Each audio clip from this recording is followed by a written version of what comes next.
selamat pagi semuanya. Apa kabar? Sehat semua toh? Mantap. Oke, kita bersyukur kepada Tuhan karena pagi hari ini Tuhan masih mengizinkan kita untuk beribadah, khususnya untuk memperingati pengorbanan Kristus di kayu salib. Nah, sebelum kita masuk ke dalam kebenaran firman Tuhan, mari kita sama-sama tundukkan kepala dan kita berdoa. Bapa, kami mengucap syukur kepadamu untuk kasih setiamu, untuk kebaikanmu, sehingga pagi ini kami masih dapat beribadah kepadamu Tuhan. Kami masih bisa datang kepadamu, dan sebentar kami akan mendengarkan kebenaran firman-Mu. Kiranya Engkau yang menolong kami, mencurahkan Roh Kudus-Mu, sehingga kami dapat mengerti setiap kebenaran firman yang kami terima. Kami bersyukur kepadamu, kami siap untuk mendengarkan firman-Mu.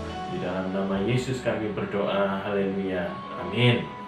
Ya, seperti kita tahu tadi, hari ini adalah hari di mana kita memperingati pengorbanan Kristus di kayu salib, di mana Yesus menyerahkan dirinya mati buat kita semua. Nah, pada pagi hari ini yang akan kita bahas adalah ada apa dengan salib? Ada apa ya dengan salib? Ya, ada apa dengan salib? Oke, sebelum kita melihat ada apa dengan salib, mari kita buka Alkitab kita di dalam Matius pasal yang ke-27 ayat ke-45 sampai ayat yang ke-56. Saya akan bacakan buat kita semua Matius 27 ayat 45 sampai 46. Mulai dari jam 12 kegelapan meliputi seluruh daerah itu sampai jam 3. Kira-kira jam 3 berserulah Yesus dengan suara nyaring, Eli, Eli, lama sabachthani. Artinya, Allahku, Allahku, mengapa engkau meninggalkan aku? Mendengar itu, beberapa orang yang berdiri di situ berkata, ia memanggil Elia. Dan segeralah datang seorang dari mereka, ia mengambil bunga karang, mencelupkannya ke dalam anggur asam, lalu mencucukkannya pada sebatang bulu dan memberi Yesus minum. Tetapi orang-orang lain berkata, jangan, baiklah kita lihat apakah Elia datang untuk menyelamatkan dia. Yesus berseru pula dengan suara nyaring lalu menyerahkan nyawanya. Dan lihatlah, tabir bait suci terbelah dua dari atas sampai ke bawah, dan terjadilah gempa bumi dan bukit-bukit batu terbelah, dan kuburan-kuburan terbuka, dan banyak orang kudus yang telah meninggal bangkit. Dan sesudah kebangkitan Yesus, mereka pun keluar dari kubur lalu masuk ke kota kudus dan menampakkan diri kepada banyak orang. Kepala pasukan dan prajurit-prajuritnya yang menjaga Yesus menjadi sangat takut ketika mereka melihat gempa bumi dan apa yang telah terjadi. Lalu berkata, sungguh ia ini adalah anak Allah. Dan ada di situ banyak perempuan yang melihat dari jauh, yaitu perempuan-perempuan yang mengikuti Yesus dari Galilea untuk melayani dia. Di antara mereka terdapat Maria Magdalena dan Maria ibu Yakobus dan Yusuf dan ibu anak-anak Zebedeus. Ya, di sini kita melihat, kita baru membaca bagaimana kisah Yesus mati di kayu salib. Proses-prosesnya seperti apa? Nah, dalam pembahasan ada apa dengan salib, yang pertama yang akan kita bahas mengenai ada apa dengan salib, yaitu proses di balik peristiwa salib. Nah, kalau kita baca tadi, maka kita dapat melihat saat itu kondisi Yesus sudah sangat drop, sudah sangat lemah. Dia mengalami keletihan, dia mengalami kesakitan karena Sepanjang hari Yesus sudah beraktivitas. Nah, malamnya pergi sama murid-murid berdoa di Taman Getsemani, dan tetap belum istirahat, dia sudah ditangkap. Setelah ditangkap, dia diadili, dilempar sana, lempar sini untuk diadili. Kemudian setelah itu, dia mengalami penyiksaan, dia dicambuk. Hukuman cambuk pada masa itu adalah penghukuman yang sangat brutal. Kenapa? Karena bukan cambuk biasa, tapi cambuk tali kulit yang di situ dikasih bercabang 3, bercabang 5 mungkin.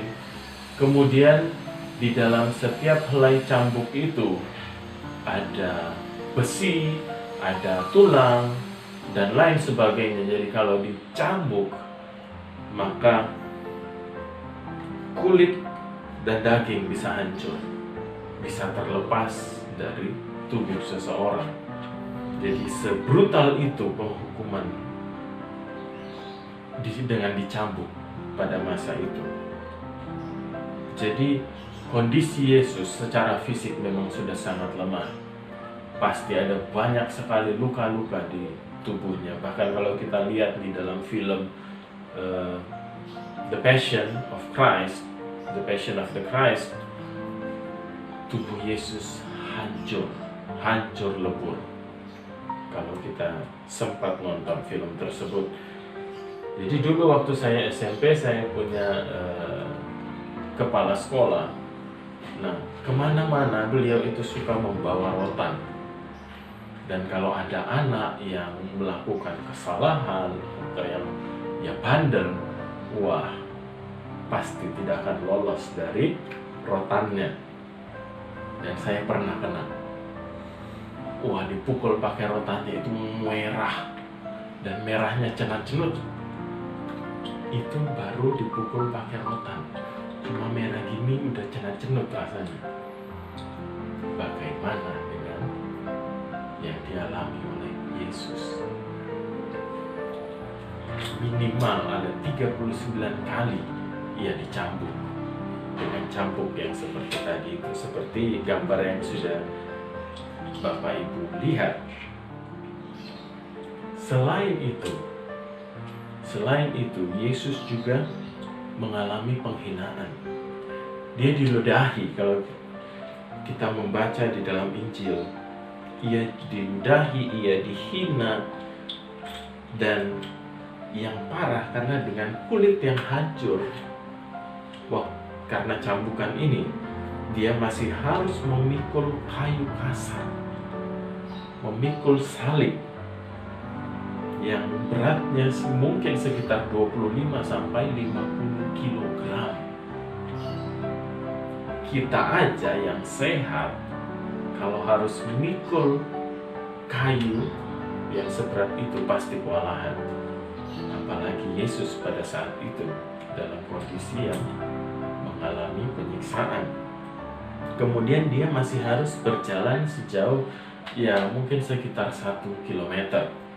Jadi kalau kita ibaratkan mungkin dari Mana Family, kita berjalan kaki sampai ke Sorghum, ke kelurahan. Nah, mungkin sekitar itu perjalanannya. Memikul salib dalam keadaan luka-luka, tubuh yang hancur lebur, dan harus berjalan sejauh itu. Dan kemudian tanpa dikasih kesempatan untuk istirahat atau tarik napas sedikit, atau mungkin diobati atau minum, tanpa itu semua dia langsung disalibkan. Dan penyaliban itu sekitar jam 9 pagi. Sekitar jam 9 pagi. Jadi kalau kita baca di sini mulai dari jam 12 ke 8 meliputi seluruh daerah itu sampai jam 3. Jadi otomatis sudah 3 jam Yesus disalib di ayat yang kita baca tadi. Sudah 3 jam dia tergantung di sana. Tubuhnya hancur dengan nyeri luka yang menganga, yang terus-menerus pasti terasa nyeri, bahkan mungkin ngilu. tenaganya terkuras habis, perasaannya terkoyak dengan segala penghinaan dan pelecehan yang ia terima. Pada jam tersebut, penderitaannya secara mental dan fisik sudah berada pada puncaknya. Jadi dari ayat yang kita baca tadi, kita tahu bagaimana kondisi Yesus saat itu. Jadi ada apa dengan salib? Yang pertama, proses di balik peristiwa salib sangat menyakitkan. Sangat menyakitkan lahir dan batin. Inilah proses yang harus Yesus jalani untuk menuntaskan misi salib. Nah, itu yang pertama ya, proses di balik peristiwa salib. Terus yang kedua, ada apa dengan salib? Ternyata ada pesan di balik peristiwa salib. Ada pesan. Pesan apakah itu? Nah, yang pertama adalah pesan kuasa. Pesan kuasa. Di ayat 45 kita bisa lihat mulai dari jam 12 kegelapan meliputi seluruh daerah itu sampai jam 3. Kemudian di ayat 51 dan 52 di situ dikatakan, dan lihatlah tabir bait suci terbelah dua dari atas sampai ke bawah, dan terjadilah gempa bumi dan bukit-bukit batu terbelah dan kuburan-kuburan terbuka dan banyak orang kudus yang telah meninggal bangkit. Wow, ada es tungtung. Kita biarkan saja es tungtung berlalu dan kita kembali ke firman Tuhan. Nah, pesan di balik peristiwa salib yang pertama adalah pesan kuasa. Di ayat yang kita baca tadi dikatakan bahwa matahari tidak bersinar, langit gelap, kemudian ada gempa bumi yang sedemikian hebat sehingga tabir bait suci terbelah dari atas sampai ke bawah, kemudian bukit-bukit batu terbelah, batu-batu besar yang menutupi kuburan terguling. Bayangkan gimana, berapa skala Richter gempa yang terjadi itu, dan orang-orang kudus bangkit dari kematian. Orang yang sudah meninggal bangkit. Banyak orang mengatakan bahwa ini mungkin hanya kejadian alam ya, fenomena alam biasa lah, jangan terlalu dilebih-lebihkan. Ini cuma gempa bumi, cuma gerhana matahari. Nah, kalau memang ini fenomena alam biasa, maka kok bisa gempanya timingnya tepat waktu Yesus mati, langsung gempa bumi terjadi. Kalau tidak ada yang mengatur, kok bisa timingnya tepat? Kemudian dikatakan matahari tidak bersinar, langit gelap, dan kita mengatakannya itu gerhana matahari. Cuma mungkin pada saat itu orang-orang belum tahu apa itu gerhana matahari. Mungkin ada yang beranggapan seperti itu. Tapi yang harus kita tahu bahwa gerhana matahari hanya terjadi dalam hitungan menit. Hanya dalam hitungan menit gerhana matahari total yang membuat langit menjadi gelap. Itu cuma hitungan menit kalau gerhana matahari. Sedangkan di sini dikatakan mulai dari jam 12 kegelapan meliputi seluruh daerah itu sampai jam 3. 3 jam. Gerhana matahari yang seperti apa itu? Kemudian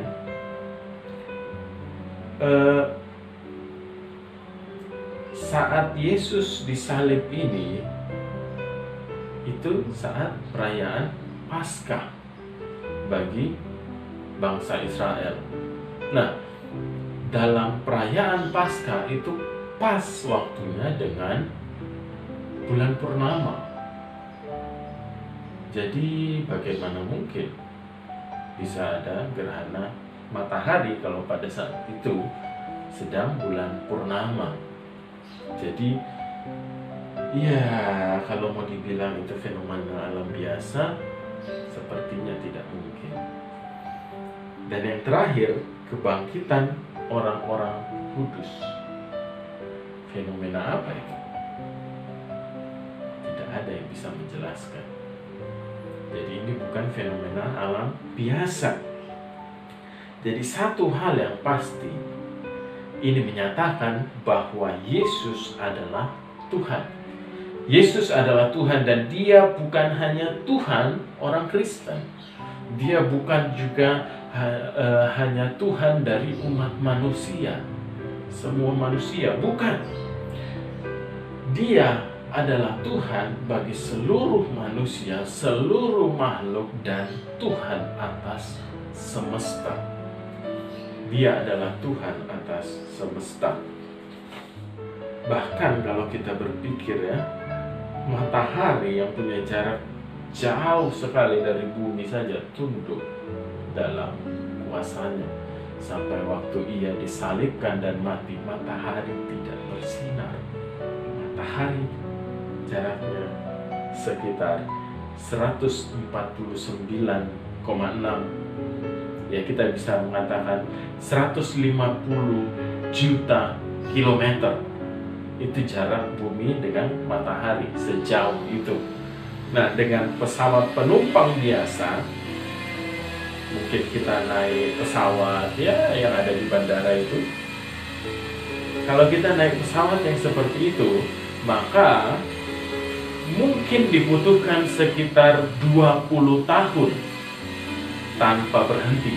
Jadi pesawat ini terbang terus tanpa berhenti, itu butuh 20 tahun untuk sampai ke matahari. Sejauh itu perjalanannya, 20 tahun. Tapi sejauh itu pun kuasa Tuhan tetap ada. Tuhan menguasai matahari.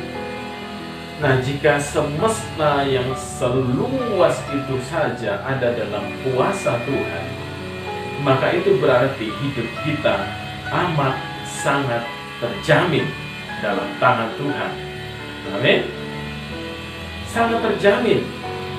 Lah matahari aja yang jauhnya nggak ketolongan ada dalam kuasa Tuhan. Apalagi kita yang adalah umatnya, yang berada dekat dengan Dia. Tidak ada yang harus kita khawatirkan. Tidak ada. Karena Ia adalah Tuhan atas semesta. Itu pesan yang pertama, yaitu pesan kuasa. Nah, pesan yang kedua adalah pesan kasih. Pesan kasih. Di ayat ke-46 kalau kita baca, di situ Yesus dengan suara nyaring berseru, "Eli, Eli, lama sabachthani?" "Allahku, Allahku, mengapa engkau meninggalkan aku?" Nah, ini perkataan ini atau teriakan ini itu merupakan ekspresi dari penderitaan yang Yesus alami. Karena saat itu Yesus telah menanggung beban yang luar biasa karena memikul dosa-dosa saya, memikul dosa-dosa Anda, memikul dosa seluruh dunia. Suatu kondisi yang sangat bertolak belakang dengan jati dirinya yang tidak berdosa, suci dan kudus. Bertolak belakang. Ia harus berada di tempat yang sangat tidak ia sukai, dan ia harus tenggelam di dalam dosa. Pribadi yang sangat kudus, yang tidak memiliki dosa, harus ada di dalam dosa, menanggung semua dosa. Ini sesuatu yang pasti sangat tidak menyenangkan. bagi Yesus. Ya, kita bisa bayangkan kalau umpamanya satu waktu kita dilucuti, kemudian diarak dan dilempar ke dalam, mohon maaf, dilempar ke dalam kolam penampungan kotoran tanpa memakai APD apapun, alat perlindungan diri, masker lah atau apakah, baju pengaman lah. Bagaimana rasanya? Tidak terbayangkan. Nah, itulah yang Yesus alami. Itu hanya gambaran yang paling sederhana. Nah, belum cukup dengan itu. Penderitaannya harus ditambah lagi dengan keterpisahan dengan Allah Bapaknya.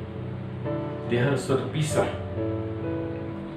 dan benar-benar hanya menjadi sisi manusianya. Hanya menjadi manusia, menjadi sisi manusia. Nah, Yesus Tuhan yang adalah kekudusan itu harus menanggung dosa. Ia yang adalah kehidupan harus mengalami kematian. Dan itu hanya bisa terjadi jika ia benar-benar terpisah dari Allah. Ini merupakan penderitaan yang sangat besar. Ia yang selama ini ada di dalam Bapa dan Bapa di dalam Dia,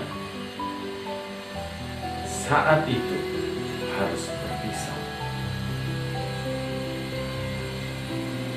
Saya ingat waktu saya masih kecil dulu, waktu pertama kali saya masuk ke sekolah TK, namun kanak-kanak. Di situ saya diantarkan oleh orang tua saya, kemudian mama saya ngantar sampai ke pintu kelas. Tapi kemudian waktu saya melihat mama saya mau pergi meninggalkan saya, wah heboh. Saya tidak mau melepas mama saya. Bahkan saya ingat dulu saya sampai nangis-nangis supaya mama saya tidak meninggalkan saya di sekolah. Kenapa? Karena selama ini, ya karena belum sekolah, selama ini selalu bersama dengan orang tua. Selalu apapun bersama orang tua.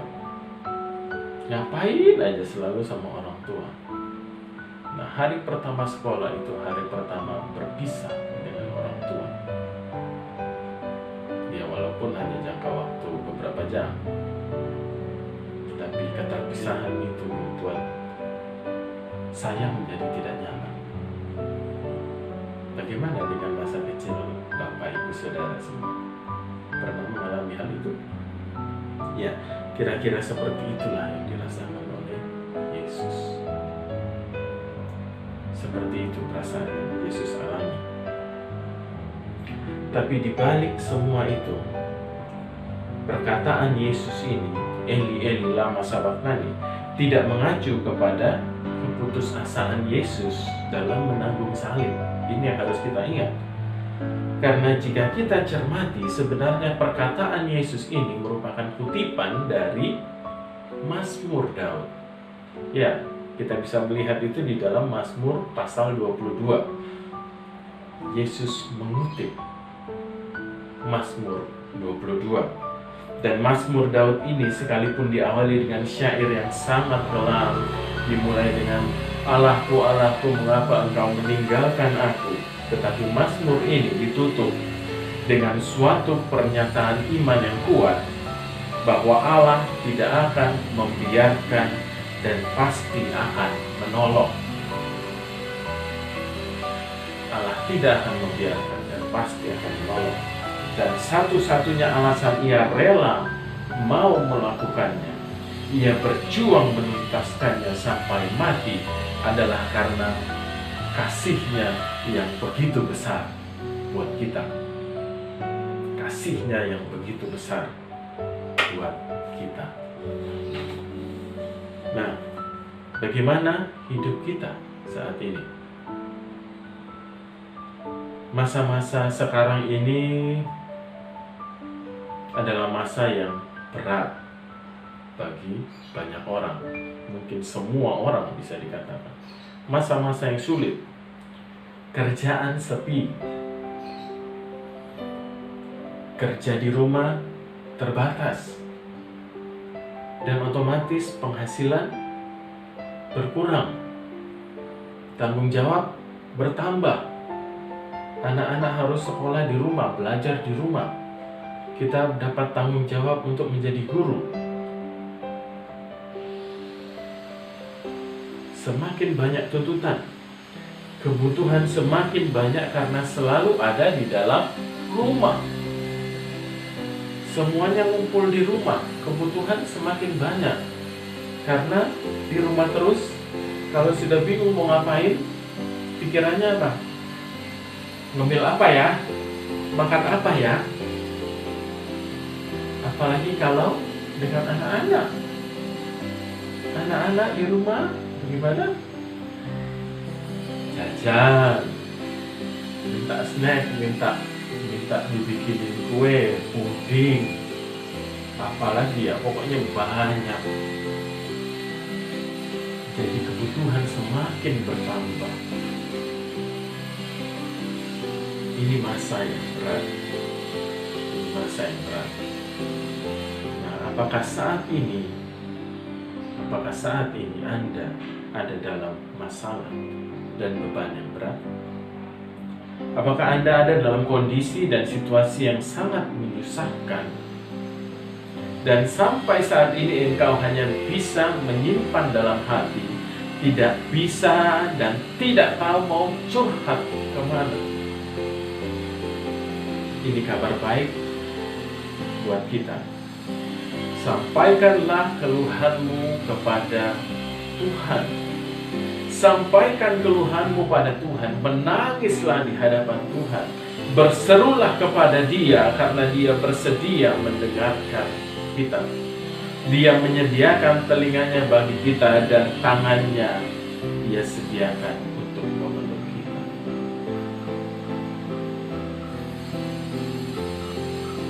Sampaikan keluhan kita. Apa yang kita miliki di dalam hati kita, sampaikan kepada Tuhan. Karena Dia mengerti beratnya kehidupan. Dia mengerti pahitnya hidup seperti apa. Jadi kalau hati kita terasa berat, sampaikan itu kepada Tuhan. Tuhan siap. Tuhan siap dengan telinga dan tangan bagi kita. Dan karena Yesus sudah melakukan, Yesus sudah menanggung segala dosa, kelemahan kita sampai tuntas di atas kayu salib, maka kita memiliki jaminan yang pasti bahwa Tuhan tidak akan pernah meninggalkan kita. Tuhan tidak sekalipun meninggalkan kita. Ia ada bagi kita, Ia sangat mengasihi kita, dan segelap apapun situasi hidup kita saat ini, entah karena masalah, karena kebutuhan, apapun yang membuat hidup kita terasa begitu gelap, Ia mau kita tahu, Ia mau kita percaya bahwa Ia mengasihi kita dan tidak akan membiarkan kita begitu saja. Yesus akan menolong kita. Inilah pesan dari peristiwa salib. Ada apa dengan salib? Ada proses yang begitu pahit dan menyakitkan. Ada pesan mengenai kuasa yang begitu besar, dan pesan mengenai kasih Tuhan atas kita. Dan yang terakhir adalah tadi es tungtung, sekarang bakso. Biarlah bakso berlalu. Yang ketiga tadi, tujuan salib atau hasil dari peristiwa salib. Kita bisa lihat di dalam ayatnya yang ke-54. Kepala pasukan dan prajurit-prajuritnya yang menjaga Yesus menjadi sangat takut ketika mereka melihat gempa bumi dan apa yang telah terjadi. lalu berkata, sungguh ia ini adalah anak Allah. Nah, hasil dari peristiwa salib adalah supaya semua lidah bisa mengaku dan semua lutut bisa bertelut dan berkata, sungguh ia ini adalah anak Allah. Allah mau supaya setiap manusia dapat mengalami Tuhan dan dapat mengakui bahwa Yesus adalah Tuhan dan Juru Selamat yang sejati. Dia mau supaya semua orang dapat diselamatkan. Karena ini hasil dari peristiwa salib, keselamatan bagi semua orang. Dia telah melakukannya di salib dan dia tetap melakukan itu sampai saat ini. Lewat lagi kasus. Sudah, kita kembali ke firman Tuhan. Nah, dia sudah melakukannya di salib dan tetap melakukannya hingga saat ini. Dan kabar baiknya, Tuhan dapat memakai kita untuk menyatakan kasih-Nya tersebut bagi orang lain. Tuhan dapat memakai kita. Jadi mari kita memohon kepada Tuhan agar setiap orang yang bersentuhan, tidak boleh bersentuhan saat ini, physical distancing. Kita memohon kepada Tuhan agar setiap orang yang terhubung dengan kita dapat merasakan Tuhan dan dapat berkata, sungguh Yesus ini adalah anak Allah. Yesus adalah Tuhan dan Juru Selamat. Nah, melalui peristiwa salib, kita diingatkan bahwa kita memiliki tanggung jawab di hadapan Tuhan. Kita punya tanggung jawab di hadapan Tuhan untuk menjaga hidup kita. Menjaga hidup kita ini berbicara baik secara fisik maupun secara rohani. Kita punya tanggung jawab untuk menjaga kerohanian kita supaya terus bertumbuh di dalam Tuhan. Dan kita juga punya tanggung jawab kepada Tuhan atas tubuh kita, badan kita, kesehatan kita. Kenapa? Karena hidup kita telah ditebus dengan bayaran yang sangat mahal. Dan Yesus sudah menebus. Jadi kita punya tanggung jawab untuk menjaga tubuh kita. Jadi ada apa dengan salib? Yang pertama, ada proses di balik peristiwa salib yang sangat menyakitkan, yang sangat pahit. Kemudian ada pesan di balik peristiwa salib. Pesan mengenai kuasa Allah yang begitu besar dan kasih-Nya yang begitu besar. Dan ada apa dengan salib? Ya, hasil dari peristiwa salib. Keselamatan bagi semua manusia. Amin buat firman Tuhan. Mari kita berdoa untuk menutup firman Tuhan pada pagi hari ini. Kami mengucap syukur Tuhan untuk pengorbanan-Mu. Kami mengucap syukur untuk setiap penderitaan yang Engkau jalani Tuhan untuk menggantikan kami. Untuk setiap siksaan-siksaan Tuhan. Kami bersyukur Tuhan karena Engkau mau menanggungnya untuk kami. Sehingga kami tidak perlu mengalami penyiksaan Tuhan. Kami bersyukur Engkau sudah mati menggantikan kami sehingga kami bisa memperoleh hidup. Dan kiranya Engkau Allah yang menolong kami Tuhan, menolong kami sehingga kami bisa terus menjaga kehidupan kami, menjaga tubuh kami, menjaga roh kami tetap kuat, tetap sehat di dalam Engkau, bahkan terus bertumbuh di dalam pengenalan yang benar akan Engkau. Kami bersyukur untuk firman-Mu, kami bersyukur untuk pengorbanan-Mu di atas kayu salib. Dan saat ini Tuhan, kami mau bersekutu dengan tubuh dan darah-Mu melalui perjamuan kudus Kiranya Engkau Tuhan yang memberkati roti dan anggur yang ada di tangan kami Tuhan yang sudah kami terima. Kiranya Engkau juga yang melayakkan kami sehingga kami layak untuk bersekutu dengan tubuh dan darah-Mu. Saat ini Tuhan kami akan memulai perjamuan kudus ini. Kami berdoa Tuhan Engkau mencurahkan kuasa-Mu bagi setiap kami sehingga melalui tubuh dan darah-Mu Tuhan, yang sakit disembuhkan, yang lemah dikuatkan. Di dalam nama Tuhan Yesus Kristus kami berdoa. Amin. Mari saat ini kita mengangkat roti di tangan kanan kita dan dengarlah firman Tuhan. Sebab apa yang telah kuteruskan kepadamu telah aku terima dari Tuhan, yaitu bahwa Tuhan Yesus pada malam waktu Ia diserahkan mengambil roti, dan sesudah itu Ia mengucap syukur atasnya. Ia memecah-mecahkannya dan berkata, "Inilah tubuhku yang diserahkan bagi kamu. Perbuatlah ini menjadi peringatan akan aku." Inilah tubuh Yesus yang sudah diserahkan bagi kita untuk menebus tubuh kita, untuk menebus kita dari setiap dosa-dosa kita. Bukankah roti yang ada di tangan kanan kita ini merupakan persekutuan dengan tubuh Kristus? Yang percaya katakan amin. Mari kita makan di dalam nama Tuhan Yesus Kristus.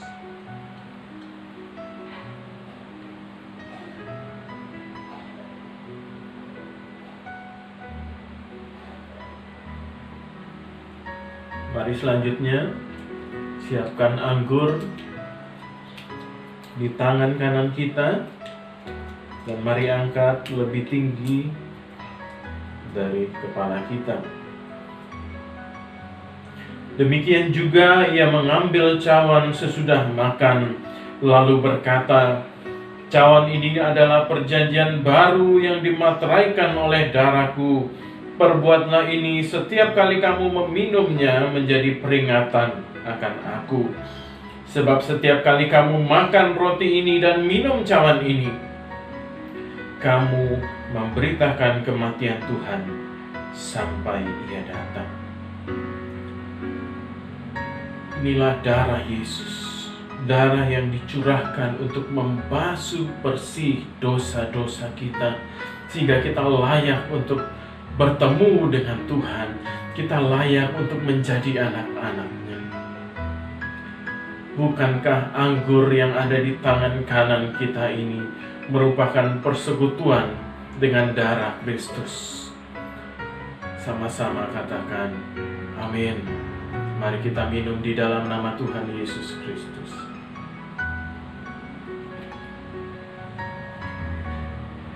Haleluya, haleluya. Haleluya, haleluya. Mari saat ini setiap kita naikkan ucapan syukur kita kepada Tuhan. Kita naikkan ucapan syukur, kita ucapkan terima kasih kepada Tuhan untuk pengorbanannya, menyerahkan tubuh dan darahnya, menyerahkan hidupnya bagi kita, untuk menebus kita sehingga kita tidak mengalami kematian yang kekal. Oh haleluya Yesus, haleluya, haleluya. Kami bersyukur kepadamu Tuhan. Kami bersyukur untuk kebaikan-Mu. Terima kasih Tuhan, terima kasih Yesus. Haleluya, haleluya, haleluya, haleluya. Engkau baik Tuhan, Engkau baik. Engkau baik Yesus. Terima kasih untuk pengorbanan-Mu. Terima kasih Tuhan untuk kasih yang begitu besar yang Kau nyatakan bagi kami. Oh haleluya, haleluya. Terima kasih untuk salib-Mu Tuhan.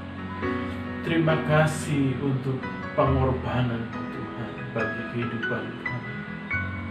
Kami bersyukur untuk kebaikan, kami bersyukur Tuhan. Haleluya, haleluya, haleluya, haleluya.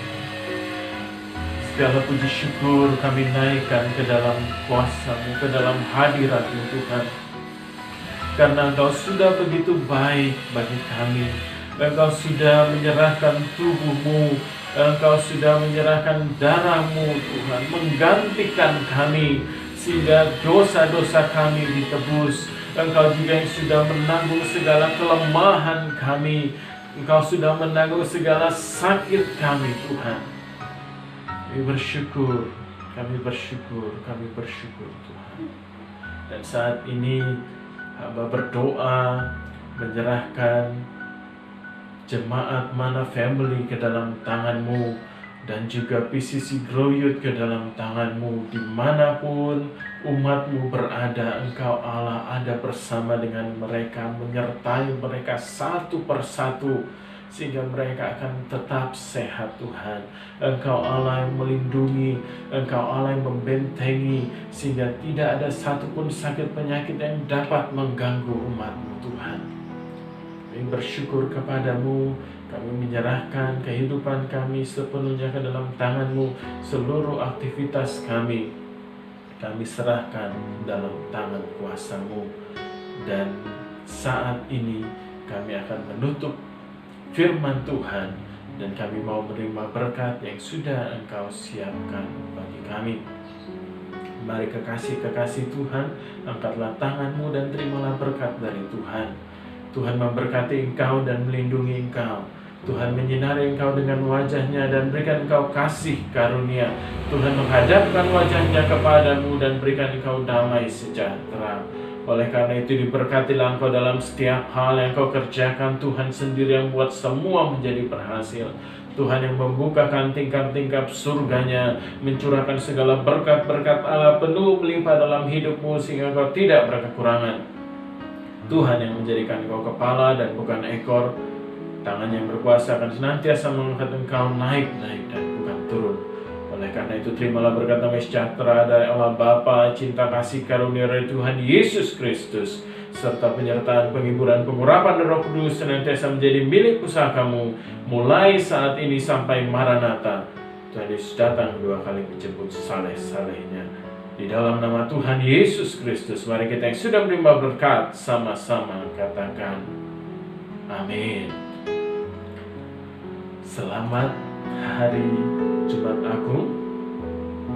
Tuhan Yesus memberkati dan sampai jumpa hari Minggu. Shalom.